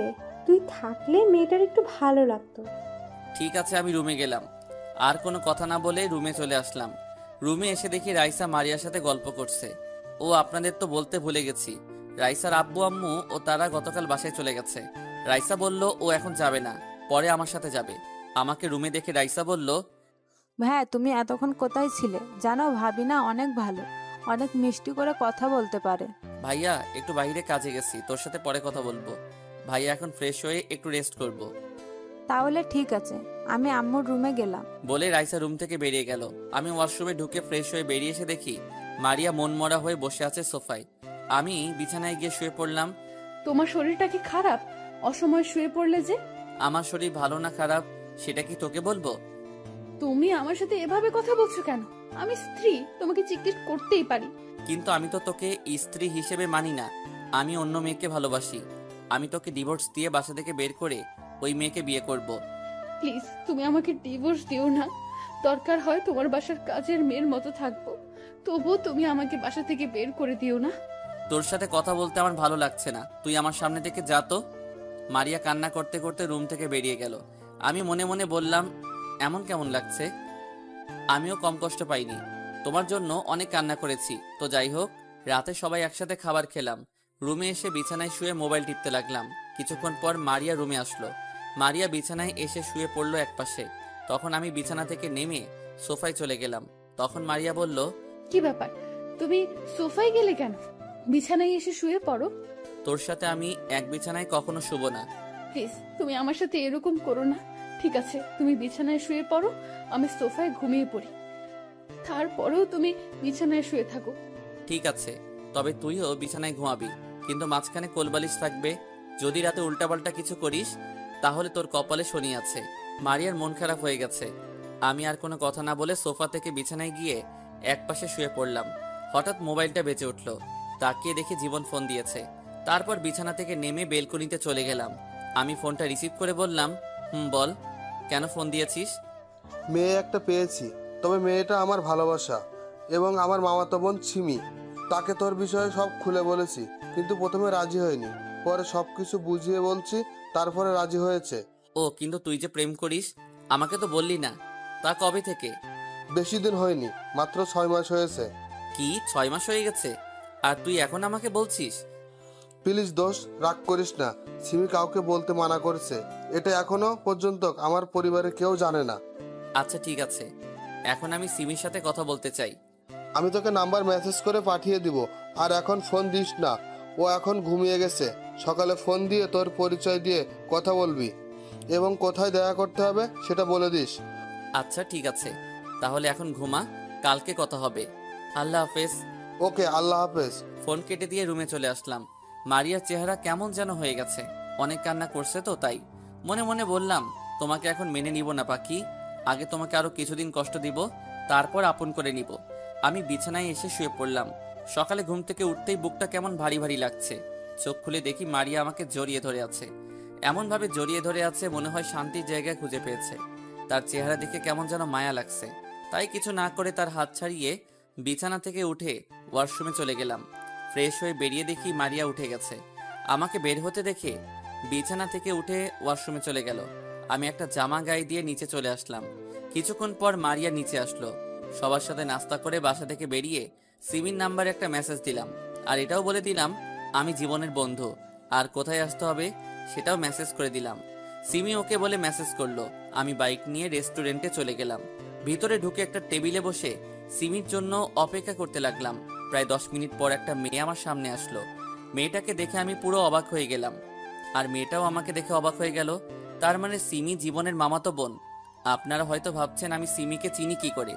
আসলে সিমি, আমি ঢাকায় যে অফিসে চাকরি করতাম, সিমিও ওই অফিসে চাকরি করত। মারিয়ার সাথে ভুল বোঝাবুঝির পরে তাকে আর দেখি নাই। মারিয়াকে ভালোবাসার পর অফিসে তেমন মেয়েদের সাথে কথা বলতাম না। সিমি আমাকে দেখে বলল, আরে রাসেল, তুমি এখানে? তার মানে জীবন তোমার বন্ধু? আমারও একই প্রশ্ন, তুমি এখানে কেন? তুমি অফিস থেকে কোথায় চলে গেছো? আসলে বাবা হঠাৎ অসুস্থ হয়ে পড়ে, তখন বসের থেকে ছুটি নিয়ে বাসায় চলে আসি। এরপর আব্বু আমাদের ঢাকায় আসতে দেয় নাই। ও, তা তোমার আব্বু আম্মু কেমন আছে? এখন তাহলে কি করো? এখন তেমন কিছু করি না। আর তোমাকে একটা সত্যি কথা বলি, ওই দিন তোমাকে আমি ফোন করে বলেছি, কারণ ওই দিন আমি বাড়িতে যাওয়ার সময় মারিয়াকে অন্য ছেলের সাথে দেখি। আমি জানি তুমি মারিয়াকে ভালোবাসো, তোমাদের দুজনকে একসাথে দেখেছি, তাই মারিয়াকে চিনতে কষ্ট হয়নি। ওখানে একটা ভুল বোঝাবুঝি হয়েছে, কারণ ছেলেটা মারিয়ার মামাতো ভাই ছিল। তারপর সিমিকে সবকিছু খুলে বললাম। কি? মারিয়া তোমার গায়ে হাত তুলেছে? ও তো তোমাকে ভালোবাসে, তারপর কেমন করে পারলো তোমার গায়ে হাত তুলতে? যাক সে কথা, এখন সেই মারিয়া আমার বউ।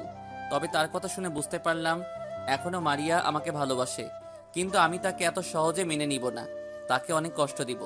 তাহলে আমাকে এখন কি করতে হবে?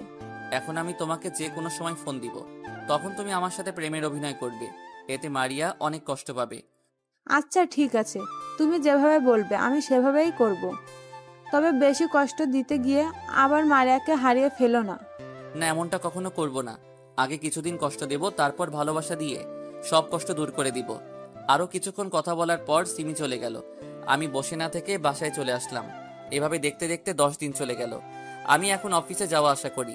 সিমির সাথে মারিয়ার সামনে মোবাইলে কথা বলি। এত মারিয়া মনমরা হয়ে থাকে, আমাকে কিছু বলে না, শুধু কান্না করে। আজকে সকালে আব্বু আম্মুকে আপুর বাসায় পাঠিয়ে দিছি। বাসায় আমি আর মারিয়া আছি। ও, আপনাদের তো বলতে ভুলে গেছি, রাইসাকে তার বাবা এসে নিয়ে গেছে, কারণ তার স্কুল আছে। সকালে আব্বু আম্মুকে বিদায় দিয়ে অফিসে চলে এসেছি। বিকেলে অফিস শেষ করে বাইরে এসে সিমিকে ফোন দিয়ে বললাম আগের সেই রেস্টুরেন্টে আসার জন্য। আমি গাড়ি নিয়ে রেস্টুরেন্টে চলে গেলাম। গাড়ি পার্কিং করে রেস্টুরেন্টের ভিতরে গিয়ে একটা টেবিলে বসলাম। কিছুক্ষণ পর সিমি চলে আসলো। কেমন আছো রাসেল? আমি ভালো আছি, তুমি কেমন আছো?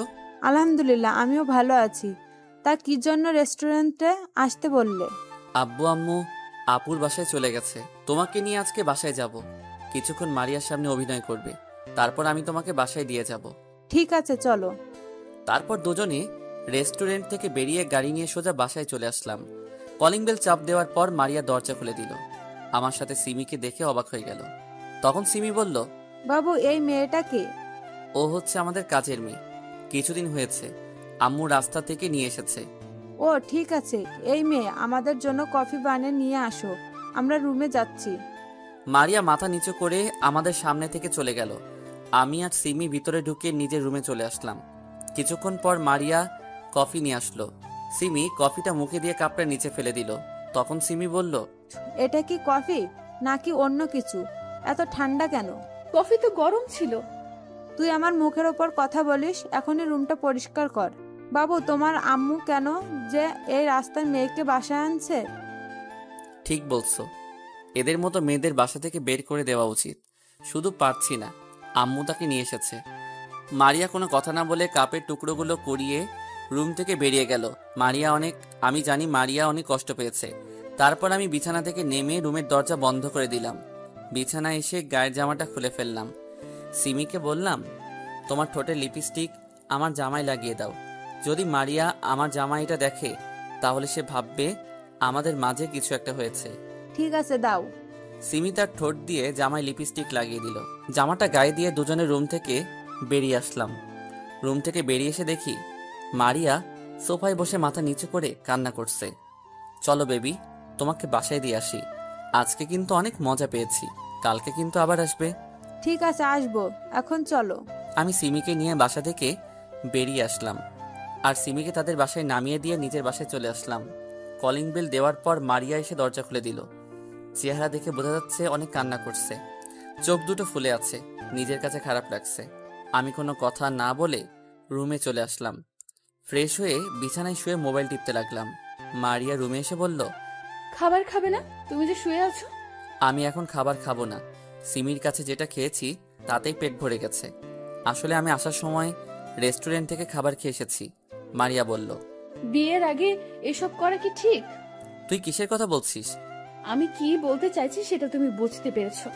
আমাকে ক্ষমা করে দেওয়া যায় না? আমি আর সহ্য করতে পারছি না। প্লিজ, তুমি আমার সাথে এরকম করো না। আমার অনেক কষ্ট হয়। তোমার সাথে কোনো মেয়েকে আমি সহ্য করতে পারি না। কষ্ট আমিও কম পাইনি। তোর জন্য প্রতিদিন রাতে কান্না করতাম।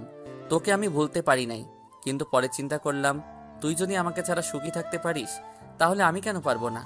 তাই তো সিমিকে ভালোবেসে ফেলেছি। মেয়েটা অনেক ভালো, আমার কত কেয়ার করে। আমি তো তোমার জন্য একটা বছর কষ্ট পেয়েছি, কিন্তু তুমি 2টা দিন কষ্ট সহ্য করতে পারো নাই। আমি এখন তোর সাথে কথা বলতে চাই না, আমাকে একটু একা থাকতে দে। তোকে দেখলে মাথা গরম হয়ে যায়। মারিয়া আর কোনো কথা না বলে কান্না করতে করতে রুম থেকে বেরিয়ে গেল। আমি মোবাইল টিপতে লাগলাম। কিছুক্ষণ পর মারিয়া রুমে এসে এক পাশে শুয়ে পড়ল। দেখতে দেখতে 1 মাস চলে গেল। মারিয়াকে অনেক কষ্ট দিয়েছি। 1 মাসে রিমি আরো 5-6 বার এসেছে। আব্বু আম্মু বাসায় চলে এসেছে। মারিয়া আগের থেকে অনেক শুকিয়ে গেছে। খাওয়া দাওয়া ঠিক মতো করে না, খালি কান্না করে, মন মরা হয়ে বসে থাকে। তাই ভাবছি মারিয়ার জন্মদিনে তাকে আপন করে নিব। জন্মদিনের এখনো 15 দিন বাকি আছে। সকালে ঘুম থেকে উঠে দেখি মারিয়া আমার পাশে নেই। আমার মনে হয় নিচে চলে গেছে সকালে নাস্তা তৈরি করতে। আমি বিছানা থেকে নেমে ওয়াশরুমে ঢুকে ফ্রেশ হয়ে রেডি হয়ে নিচে চলে আসলাম। একটা চেয়ার টেনে বসলাম। মারিয়া আমাকে নাস্তা দিল। হয়তো ভাবছে আমি খাবো না, কিন্তু তাকে অবাক করে দিয়ে আমি নাস্তা খেতে লাগলাম। মারিয়ার মুখে খুশির ছাপ দেখছি, কারণ আগে মারিয়া আমাকে নাস্তা দিলে আমি খেতাম না, নিজের হাতে নিয়ে খেলাম। নাস্তা করে আব্বু আম্মুকে বলে বাসা থেকে বেরিয়ে এসে গাড়ি নিয়ে অফিসে চলে আসলাম। অফিসের ভিতরে ঢুকে নিজের কেবিনে চলে গেলাম। বসে বসে একটা ফাইলের কাজ করতে লাগলাম। হঠাৎ দরজার সামনে দাঁড়িয়ে রাফি বলল, ভিতরে আসবো? আরে রাফি, আয় বস। তোর অনুমতি লাগবে না। তা হঠাৎ আমার অফিসে? তোকে একটা দাওয়াত দিতে এসেছি। আগামী শুক্রবার আমার বিয়ে। তোর আব্বু আম্মু ভাবি তুই সহ চলে আসবি। কি বলছিস? তোর বিয়ে আমি আসবো না? তা মেয়েটা কে? আমি যে অফিসে কাজ করি ওই অফিসে তিথি কাজ করে। তিথি আমাকে অফিসে দেখে পছন্দ করে, তারপর ওর আব্বু আম্মুকে আমাদের বাসায় পাঠায়। যাক, ভালো হলো। তোর বিয়েটা হয়ে গেলে জীবন বাকি থাকবে। ঠিক আছে, তুই কাজ কর। বিয়ের 2 দিন আগে কিন্তু ভাবিকে নিয়ে চলে আসবি। আমি জীবনের রুমে গেলাম, তাকে দাওয়াতটা দিয়ে আসি। ঠিক আছে, তাহলে যা। রাফি কেবিন থেকে বেরিয়ে গেল। আমি কাজে মন দিলাম। বিকেলে অফিস থেকে বেরিয়ে এসে গাড়ি নিয়ে বাসায় চলে আসলাম। কলিং বেল চাপ দেওয়ার পর মারিয়া দরজা খুলে দিল, কিন্তু আমি মারিয়াকে দেখে অবাক হয়ে গেলাম। তার দিকে তাকিয়ে রইলাম, কারণ মারিয়া আজকে শাড়ি পরেছে। দেখতে অনেক ভালো লাগছে, আবার খারাপও লাগছে, কারণ মারিয়ার চেহারা আগের মতো নেই। আমি কোনো কথা না বলে রুমে চলে আসলাম। মারিয়া হয়তো কষ্ট পেয়েছে, আমি তাকে কিছু বললাম না। রুমে এসে ওয়াশরুমে ঢুকে গেলাম। ফ্রেশ হয়ে বাইরে এসে দেখি মারিয়ার সামনে দাঁড়িয়ে আছে। তখন মারিয়া বলল, আমাকে কেমন লাগছে? আমি কোনো কথা বললাম না। তখন মারিয়া আবার বলল, কি হলো, কথা বলছো না কেন? আমাকে কেমন লাগছে একটু বলো না। ভালো লাগছে। মারিয়া হয়তো এমন বলবো আশা করেনি। মারিয়া আর কোনো কথা না বলে ওয়াশরুমে চলে গেল। কিছুক্ষণ পর শাড়িটা চেঞ্জ করে বাইরে আসলো। কোনো কথা না বলে রুম থেকে বেরিয়ে গেল। আমিও আর দাঁড়িয়ে না থেকে নিচে চলে আসলাম। সবাই মিলে খাবার খেতে লাগলাম। তখন আমি বললাম, আব্বু আম্মু, রাফির বিয়ে আগামী শুক্রবার। আজকে অফিসে এসে দাওয়াত দিয়ে গেছে, সবাইকে যেতে বলেছে। ঠিক আছে, আমরা সবাই যাব। তারপর খাবার খেয়ে রুমে চলে আসলাম। রুমে এসে বিছানায় শুয়ে মোবাইল টিপতে লাগলাম। কিছুক্ষণ পর মারিয়া রুমে আসলো। দরজা বন্ধ করে আমার পাশে এসে এমন কিছু করবে, আমি তো অবাক হয়ে গেলাম। মারিয়া আমার পাশে শুয়ে আমাকে জড়িয়ে ধরলো। আমি মারিয়াকে জোর করে ছাড়িয়ে বিছানায় বসে বললাম, তোর সাহস তো কম নয়, তুই আমাকে জড়িয়ে ধরেছিস কেন? আমি তোকে বলছি না আমার কাছে কখনো স্বামীর অধিকার পাবি না? আর একবার যদি তুই করে বলছো তাহলে মাথা ফাটিয়ে দিমো। তুমি কি মনে করেছো আমি কিছুই জানি না? তুমি আমাকে কষ্ট দেওয়ার জন্য ওই মেয়ের সাথে প্রেমের অভিনয় করছো। তোকে কে বলেছে আমি সিমিকে ভালোবাসি? সিমিও আমাকে ভালোবাসে। আমরা অভিনয় করব কেন? মনে মনে বললাম, মারিয়া কি সত্যিটা জেনে গেছে?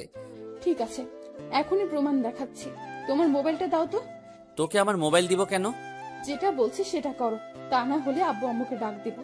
আমি আর কোনো কথা না বলে মোবাইলটা মারিয়ার হাতে দিলাম। আব্বু আম্মুকে বললে বাসা থেকে বের করে দিবে। তারপর মারিয়া এমন কিছু শোনাবে, আমি তো অবাক হয়ে গেলাম। মারিয়া আমাকে একটা রেকর্ডিং শোনালো, যেটাই আমি আর সিমি কথা বলছি মোবাইলে। এবার মারিয়া বলতে লাগলো, গতকাল রাতে তুমি ঘুমিয়ে যাওয়ার পর তোমার মোবাইল হাতে নেই। ভাগ্য ভালো ছিল মোবাইলে কোনো লক ছিল না। মোবাইলের ভেতরে ঢুকে কিছু পেলাম না, তাই বুদ্ধি করে অটো রেকর্ডিং চালু করে রেখেছি। তার মানে তুমি সব জেনে গেছো? সব জেনে গেছি। এবার আমাকে মাফ করে দাও। আমি আর তোমার অবহেলা সহ্য করতে পারছি না। যদি তোমার কষ্ট দেওয়া শেষ না হয় তাহলে তুমি নিজের হাতে দাও, তবুও আমাকে আপন করে না।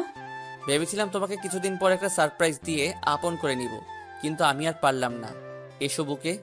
বলতে দেরি মারিয়া আমাকে জড়িয়ে ধরতে দেরি করে নাই। মারিয়া জড়িয়ে ধরে কান্না করতে লাগলো। তখন আমি বললাম, এই পাগলি, কান্না করো কেন? আমি আর তোমাকে কষ্ট দিব না এবং তোমাকে ছেড়ে কোথাও যাব না। এবার যদি আমাকে ছেড়ে চলে যাও তাহলে আমি আর বলতে না দিয়ে ঠোঁট দুটো এক করে দিলাম। দুজনে দুজনকে জড়িয়ে ধরে কিস করতে লাগলাম। প্রায় 5 মিনিট পর ছেড়ে দিলাম। তখন আমি বললাম, আর একবার যদি মরার কথা মুখ দিয়ে বের করো তাহলে আমাকে হারাবে। না না, আমি তোমাকে হারাতে পারবো না।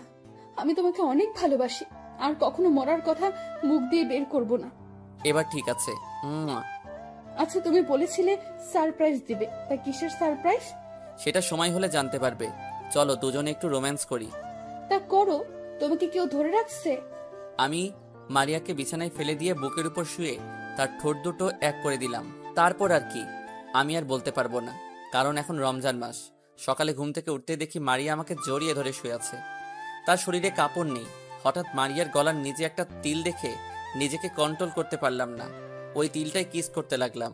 মারিয়া আমার মাথা চুল খামচে ধরল। তারপর আর কি, সকালবেলা আরেকবার হয়ে গেছে। দুজনে একসাথে ওয়াশরুমে গিয়ে ফ্রেশ হয়ে বেরিয়ে আসলাম। আমি অফিসে যাওয়ার জন্য রেডি হচ্ছি। মারিয়া আয়নার সামনে দাঁড়িয়ে চুল শুকাচ্ছে। আমি মারিয়াকে পিছন থেকে জড়িয়ে ধরলাম। তখন মারিয়া বলল, তোমার রোম্যান্স শেষ হয়নি? সারা রাত ঘুমাতে দাও নাই, আবার সকালেও শুরু করছো। হঠাৎ তুমি এত রোমান্টিক হলে কবে থেকে? এমন একটা সুন্দরী বউ থাকলে খালি আদর করতে মন চায়। এখন ছাড়ো, আব্বু আম্মু আমাদের জন্য অপেক্ষা করছে। মারিয়াকে ছেড়ে দিলাম। তারপর দুজনে একসাথে নিচে গেলাম। আমি আর মারিয়া দুটো চেয়ার টেনে বসলাম। তারপর নাস্তা করে অফিসে চলে আসলাম। দেখতে দেখতে রাফি বিয়ের দিন চলে আসলো। কালকে বিয়ে, আজকে গায়ে হলুদ। সকাল থেকে রাফি ফোন করে যাচ্ছে। আব্বু আম্মুকে সকালে পাঠিয়ে দিচ্ছি। আমি আর মারিয়া এখনো বাসায়। রুমে আমি আর মারিয়া রেডি হতে লাগলাম। আমার রেডি হওয়া শেষ, কিন্তু মারিয়ার এখনো হয়নি, কারণ মারিয়া শাড়ির কুচি পরতে পারছে না। আমি মারিয়ার হাত থেকে কুচিটা হাতে নিয়ে পরিয়ে দিলাম। মারিয়া চোখ বন্ধ করে ফেললো। মারিয়ার পেটে একটা কিস করলাম। মারিয়া কেঁপে উঠল। বসা থেকে দাঁড়িয়ে দেখি মারিয়া এখনো চোখ বন্ধ করে আছে। আমিও আর সুযোগ মিস করি নাই। মারিয়ার ঠোঁট দুটো এক করে দিলাম। প্রায় 2 মিনিট পর ছেড়ে দিলাম। তোমার কি খালি কিস করতে মন চায়? কি করবো বলো, তোমার ওই গোলাপি ঠোঁট দেখলে কিস করতে মন চায়।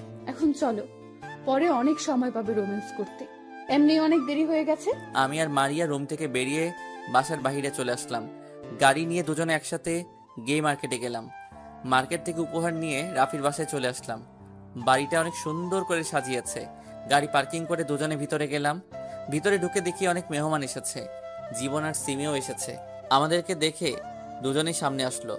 তখন সিমি বলল, ভাবি, তুমি আমাকে ক্ষমা করে দাও। তোমার সাথে নানান ধরনের কথা বলেছি। আমাকে এসব করতে বলেছে তোমার জামাই। আমি সব জানি, সমস্যা নেই, এটা আমার কপালে ছিল। এখানে দাঁড়িয়ে কথা বলবি? চল রাফির কাছে যাই সবাই। তোমরা 2 বন্ধু যাও, আমি আব্বু আম্মুর সাথে দেখা করে আসি। ঠিক আছে যাও। মারিয়া আর সিমি চলে গেল। আমি এবার জীবনকে বললাম, তোকে যা বলেছি সবকিছু ঠিকঠাক ভাবে করেছিস? একবারে সব ঠিক মতো করা শেষ, এখন শুধু সময়ের অপেক্ষা।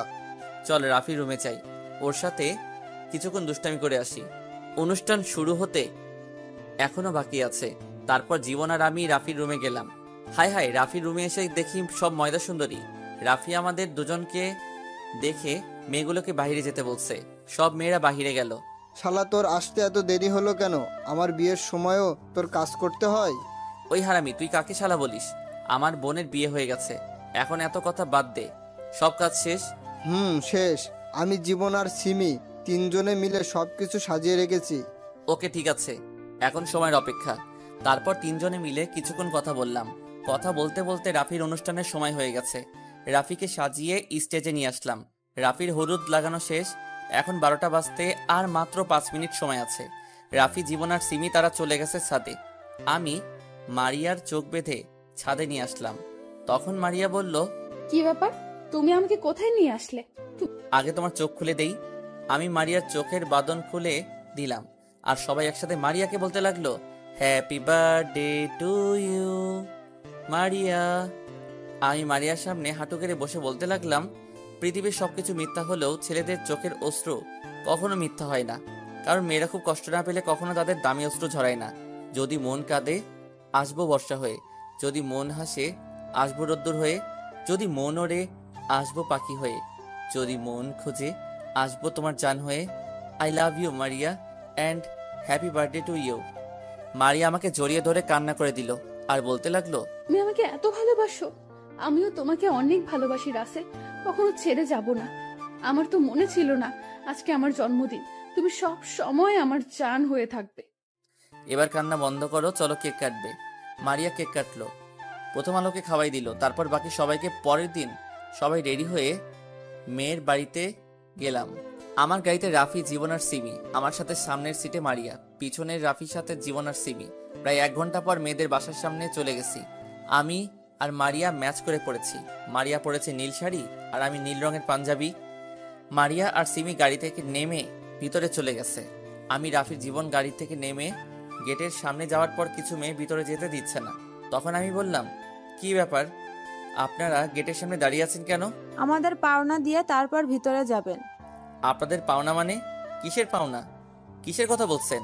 ও মা, ইনি দেখি বাছা মাছটা উল্টে খেতে পারে না। ভেতরে যেতে টাকা লাগবে।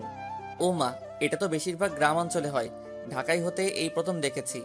আরে মিথ্যা বললাম, আমার বিয়ের সময়ও নিছে, কিন্তু ওই সময় এত কিছুর দিকে তাকাইনি। কারণটা আপনারা জানেন।